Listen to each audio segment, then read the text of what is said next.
Cannot stand the cold. I hate the cold. I'm from Scottsdale, Arizona. If you are cold in March, April, and May, get out of here. Go away. I don't want to hear you. I want spring in March. Endless spring so you can golf. I know. Basically, we're both wimps. But we got 2 hours of Sports Center, and we're going to bring it strong. And I agree, Matt Berry and Sage Steele with you. Right. Do you feel better? I do. I also feel better. The Clippers find themselves in an 0-2 hole. That's where they've been before. But is home cooking, Sage, just what the doctor ordered? Maybe. Whatever the doctor ordered for Chris Paul, he might take the floor tonight. Woj has an update. Live reports from both teams for you. And but also, you're not Woj, tough if you like cold. Woj with the latest on head coaching news in the NBA, too. Awful. Oh, gosh. 2 Oh, hours you can ice fish. So what? Here we go. This is Sports Center. Trae Young shimmies the Hawks to another road win. Does Milwaukee already have their backs against the wall after just one game? What's next for Giannis and the Bucks? MLB under fire as umpires continue to check for the sticky stuff. Some pitchers are now calling out the sport for not playing fair. And with Aaron Rodgers still sitting the offseason out, why it's a matter of when, not if, he'll return to the team. Shohei sharing everything he needs to share with the smile on his face. The improbable has just happened here. You know, that's just Trae. That's just swag, and if it helps him make the shot, then keep shimmying, my boy.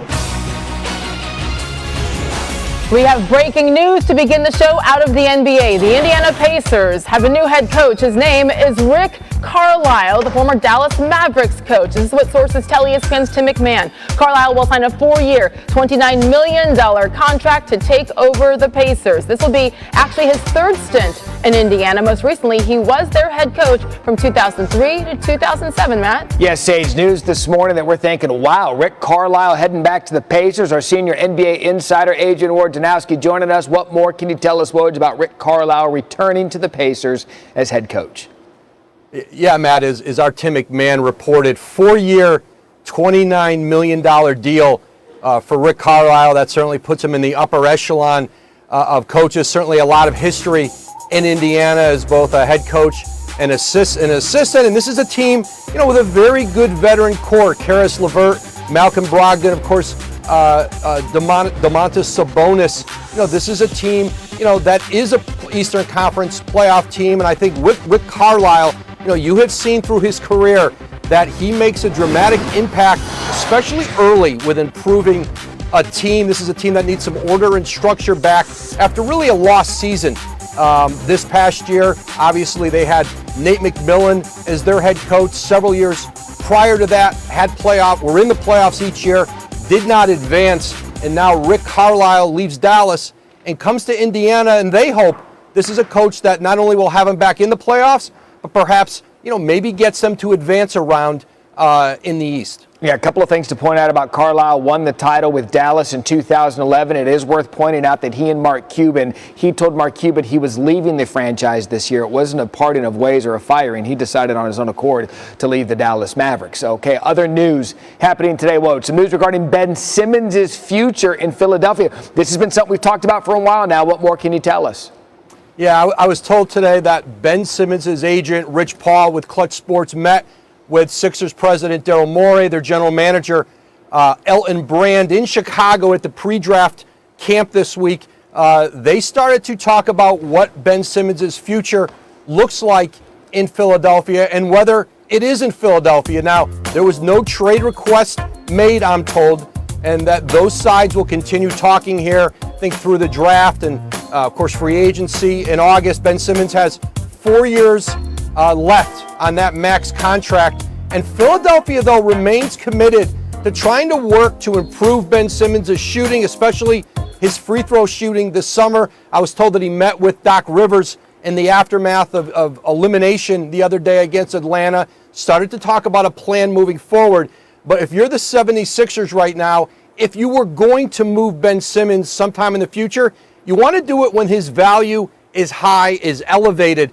There is still great interest in him around the league. There's a lot of intrigue about whether Philly would make him available, would listen in talks, but how much would teams be willing to give up? But for now, the 76ers want to keep moving forward and try to improve the roster around Joel Embiid, Ben Simmons, and see if they can find a different way to maybe not just use him, but also to get him in the gym and figure out some ways to improve that shooting. But those conversations with Rich Paul, Ben Simmons' agent, and the Sixers, those are going to continue here in the coming weeks and perhaps months. 4 years, $147 million left on that deal. Doc Rivers said earlier this week he is bullish on Ben Simmons. We'll see how this offseason progresses for this franchise. Meanwhile, Game 3 tonight, Suns, Clippers, Western Conference Finals. Chris Paul has been in the league's health and safety protocol since Wednesday. He's missed the first 2 games of the series, so give me the latest on CP3 status heading into tonight.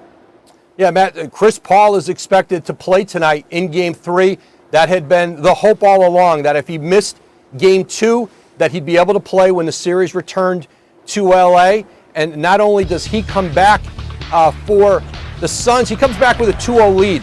And the fact that Phoenix was able to hold serve at home, you saw the impact Cameron Payne made in Games 1 and 2. And I think for the Suns, there's a great deal of confidence knowing that Chris Paul is back tonight. The team has listed him as probable, but the expectation is he will play at Staples Center. And this is obviously a Clipper team that's been down 2-0 twice in these playoffs, but this time they don't have Kawhi Leonard to help them dig out of that hole. There you go. Kawhi Leonard not playing tonight. CP3 looks as if he is, and he got those 2 wins from the Suns. Big help from them, Adrian Wojnarowski. Not a dull moment in the NBA. We appreciate your time here on SportsCenter. Sage? Let's bring in NBA analyst Kendrick Perkins to talk specifically about Game 3 tonight, Clippers and Suns. And as Woj and Matt were just saying, we know the Clippers know how to come back from deep holes in the postseason twice this season already. But this Suns team seems to be a little bit different, Perk. What do you think? What adjustments do they need to make beginning immediately tonight? Well, one, I know the Phoenix Suns have Devin Booker, and I know Cameron Payne has been putting his mark on this game. He's been in his bag like he got fries at the bottom. But the guy that they got to figure out how to slow down, Sage, is DeAndre Ayton. He has been killing them. Last game, I want to say he had a quiet 20 plus and 14 rebounds. He's been dominating on both ends of the floor, being that roll guy, being that lob threat guy at the basket, protecting the rim. And look, this guy right now is showing us why he was the #1 pick, and I love to see it, being a former center. So I don't know if Ty Lue needs to play Boogie Cousins more. I don't know if they need to attack him more in the pick and roll. I don't know if they need to play Zubac, but he has to figure out something, because right now, DeAndre Ayton is having it his way. Yeah, absolutely. Okay, so Chris Paul coming back for the Suns, no Kawhi Leonard for the LA Clippers. So if you're a Clippers fan, Perk, give me one reason why fans should be hopeful for tonight. Because they have Ty Lue. Ty Lue, the best coach in the game of basketball right now. And he's proven that to us in the first series and in the second series.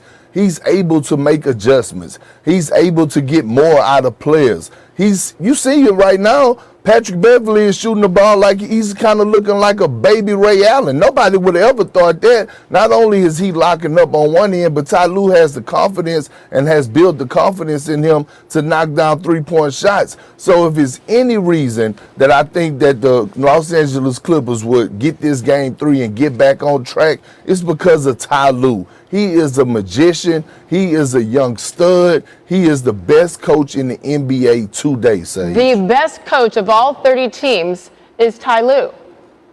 Yeah. You heard what I said, Sage. I'm making sure. I'm not going to hold back. I got to tell you the truth now. Yeah, your opinion of the truth. Yes, Kendrick Perkins, we thank you for joining us here on SportsCenter. It's a 9 p.m. Eastern Time tip here on ESPN. Thanks.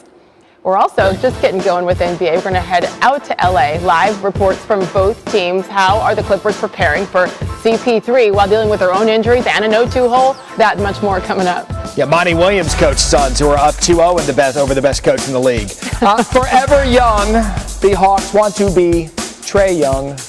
Great song. Jay-Z covered it. Forever Young. Great stuff. Game 1, Eastern Conference Finals. Trae Young and the Hawks they just keep going on the road and pulling off these upsets. Check out how he took advantage of Brook Lopez in the pick and roll. Just floats it. Less than a minute later, Lopez sags again. Okay. Hawks down 4. They've come back in this one. Milwaukee took advantage of that home crowd early, but then Young again, and more space. He can't give the kid space. Young, 25 points and a half for the third time this postseason. That's most by any Hawks player over the last 25 postseasons. Third quarter. Hawks up just the ball. Giannis like, dude, come on. Fourth quarter, under 5. Hawks down 2. Young misses the three-pointer. So Giannis, he's going to rush it on 72 points in game 1, the most in a conference division finals game all time. Hawks trail by 2 after the made free throw. Under 40 seconds to play. Hawks. It's special. I wanted to achieve things like that when I was a rookie. Coming in to achieve an accomplishment like that and winning our first, hopefully many conference games. It's a great accomplishment for our team and for the city. You got to make it as tough as possible for him and make it play a lot of one-on-one. But at the end of the day, like, he had 48 points, 48 points. Like, he's a great player. Like, he's gonna score with a bunch, you know. And he has the ball a lot in his hands. But we just got to make it as tough as possible.